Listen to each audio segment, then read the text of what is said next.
We need to understand water stress is natural to India because we have more than 16% of the global population, but we have only 4% of the water resources of the entire world. So we have an acute water stress which is natural to the entire, so we need to understand, we need to live according to that. If you see this, you will understand the water stress in India is increasing day by day for a lot of reasons, for various reasons. If this map shows you what has been the situation in 1995 and what is it now in 2025.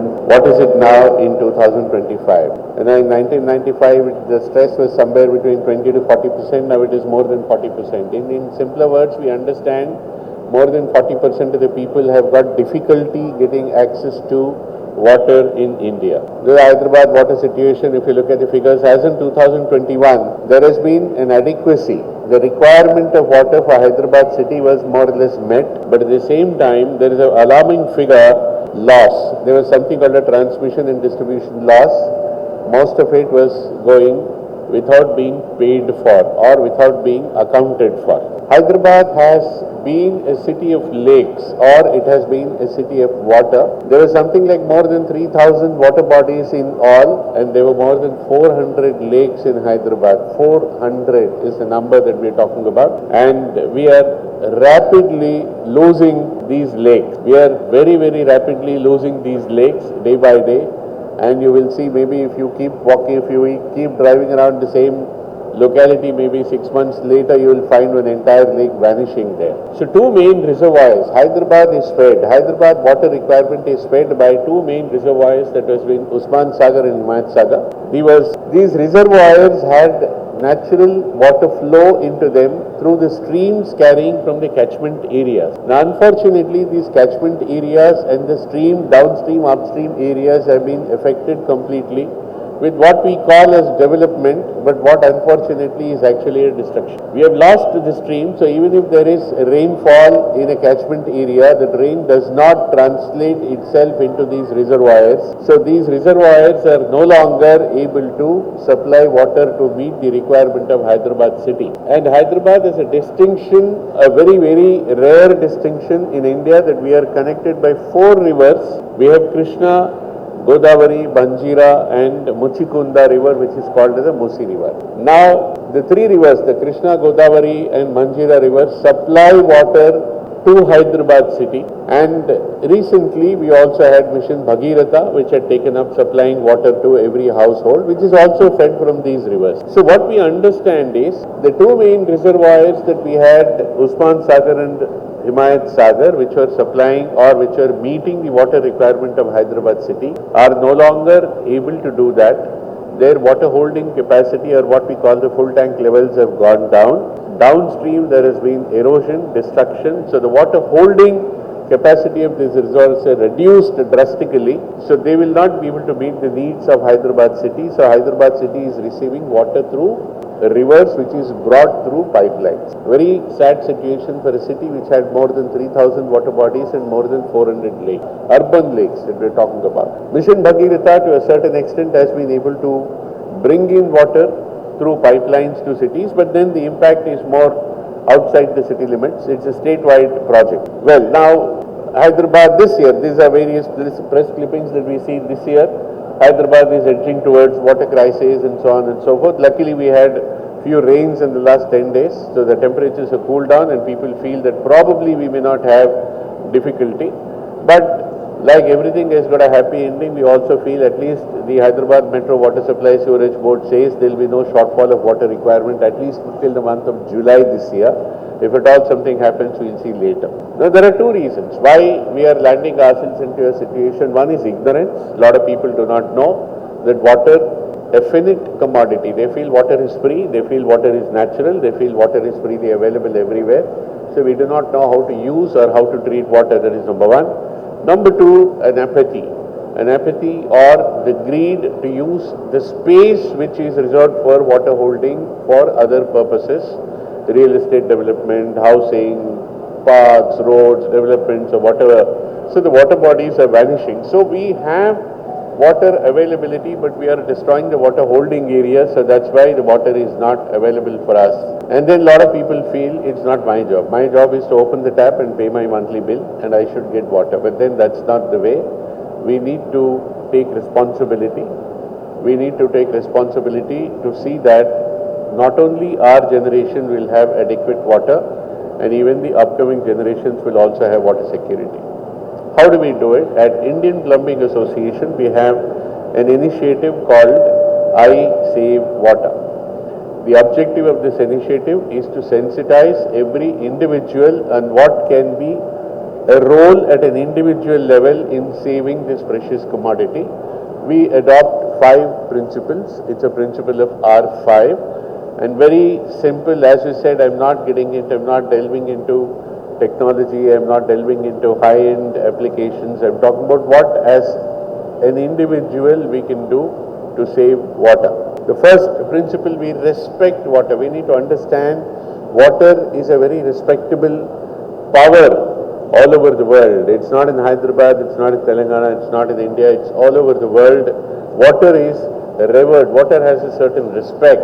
And the second, if you see that because water is one of the most precious commodities, the civilizations have come up only along the water bodies. Anywhere in the world, if you see the civilizations, they have come up along the water bodies, and the least that we do is show respect by not abusing the water. We avoid polluting the water, we avoid contaminating the water, we avoid wasting the water. If you learn these 3 things, the first step that you respect water, and anything respectable becomes very precious for you, so you will hold it and you will save it. You will not abuse or misuse or destroy it. So first and foremost, let us understand water as a precious commodity deserves some respect from all of us, and let us do it. Second is we reduce consumption. Free flow days are gone. You need to ration, you need to limit, you need to moderate, you need to calculate, you need to measure how much of water you are consuming. You can achieve reducing the consumption by very simple methods.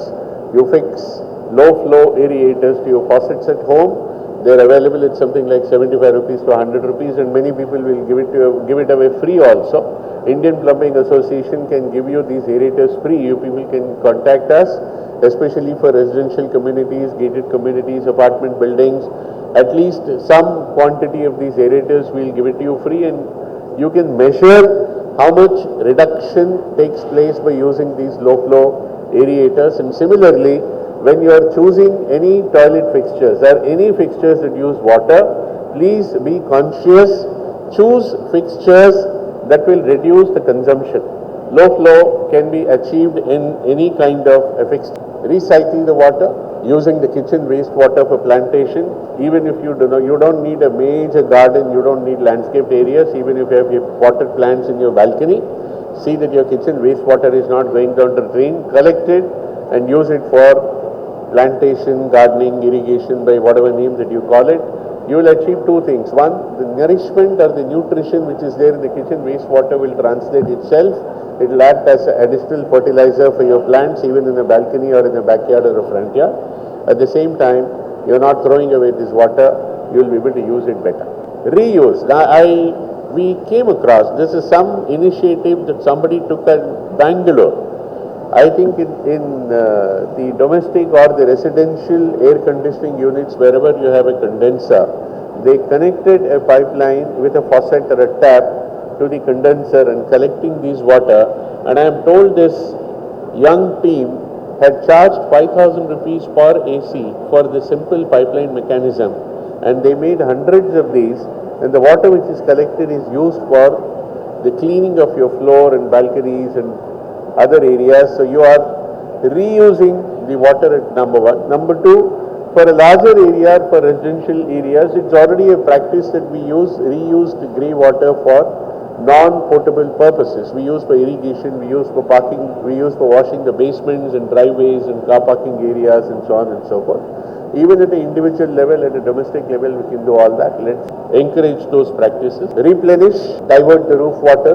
Every house, even if you're living in an apartment complex, please talk to your RWAs and see that the roof water is collected, diverted into either percolation pits or into borewell recharge pits, and believe me, it works. It works wonders. You will see that your bore water levels, your groundwater levels go up very drastically within one monsoon, and thereafter you'll have a happy time using more and more water by this small. Yeah, it takes a little bit of an effort. You need to give some time, invest some money, but the results are definite.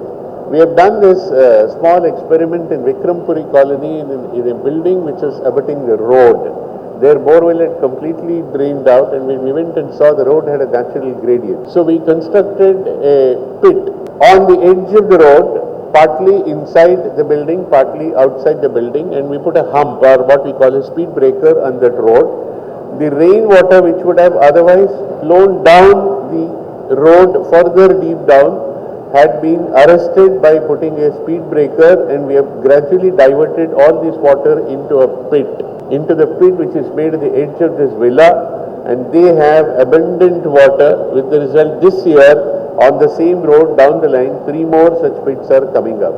So you need to think how I can contribute for not only my benefit but I also for the community benefit.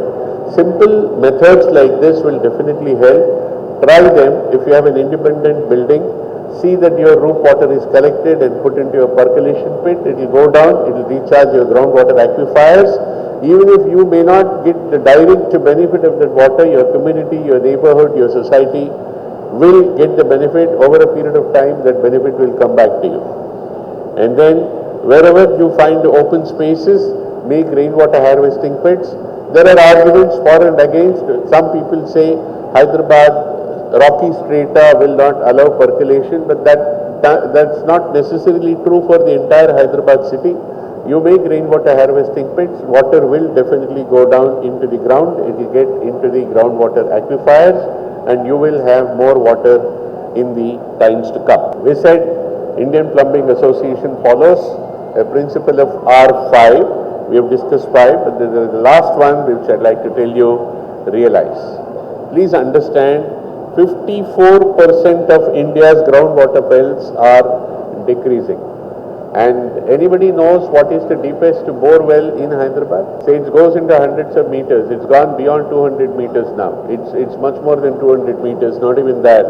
And then if you see the map on the right side, in 2024, the shade of a red shows what is, so the heat wave which is attacking India, definitely the ambient temperature outside has been increasing by 1 degree every year without any abatement. Even if there is a rain for 2 days, probably the temperature will go down. But if anybody has parked your car outside there, please go to your car and see you can't sit in your car for the next 1 hour.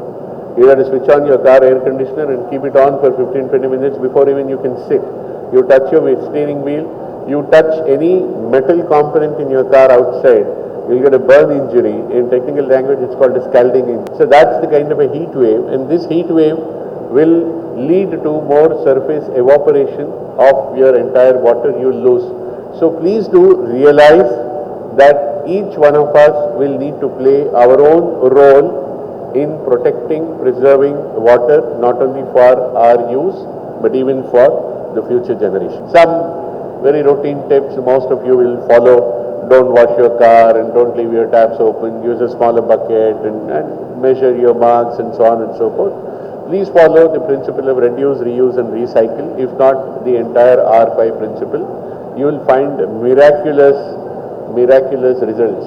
I am told, because now we are in a property show, I am told that in wherever gated communities, the water is metered for domestic use. The water consumption has reduced drastically, wastage has become almost nil, and which means we are trying to understand that there is a certain price that you need to pay. Once you pay a price to the water, you will use it very, very cautiously. Essentially, we need to understand, together we can achieve, and thank you.